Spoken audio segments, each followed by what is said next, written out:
Bonjour docteur, je viens pour mon diagnostic en fait. Voilà. Je vous avoue que je suis pas très rassuré. Bonjour, bonjour monsieur. Donc, bon, suite à ce qui vous est arrivé, donc nous nous sommes réunis avec le comité principal des médecins et nous avons donc conclu en diagnostic que vous avez fait un AVC. Ah ouais, ah oui, c'est costaud quand même, mais alors comment ça se fait que je suis... Pourquoi mes jambes se sont-elles arrêtées? Ça a bouché les artères, ça a fait quelque chose? Parce qu'il n'y a pas de trace à l'IRM. Ah oui, je sais. Alors, ça, c'est peut-être parce que ce que vous avez fait, c'est un AIT. Oui, un AIT.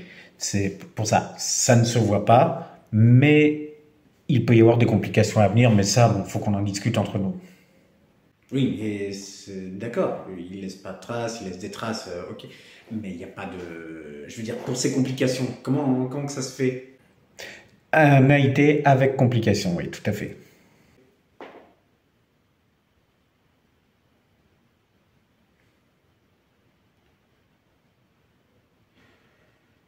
Alors, oui, et mes jambes avaient tendance à faire des gestes comme ça, du coup, des spasmes, si vous voulez, des spasmes, comme des spasmes musculaires.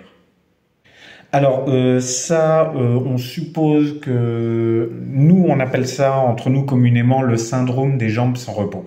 C'est quelque chose de très emmerdant, hein, le syndrome des jambes sans repos. Il va falloir qu'on vous mette en relation avec un de nos neurologues, mais ça, pour ça, il faut qu'on en discute entre nous. Les jambes sans repos? Ok. Vous avez bien une conviction quelque part, quelque chose À quoi vous pensez, vous, en voyant mon état actuel? Alors moi, personnellement, je suspecte une sclérose en plaques, ce qui expliquerait beaucoup de ces symptômes, hein. Oui, oui. Ah oui, oui, c'est très... Oui, d'accord. Après, nous avons aussi quelques suspicions pour un lymphome. C'est un cancer. Carrément? Oui, enfin, vous savez, de nos jours, on guérit assez facilement du cancer, hein. C'est censé me rassurer, ça? Alors, maintenant que vous me dites ça, quand on regarde bien, ce que vous avez correspond clairement à ce que l'on appelle le syndrome de Clipper.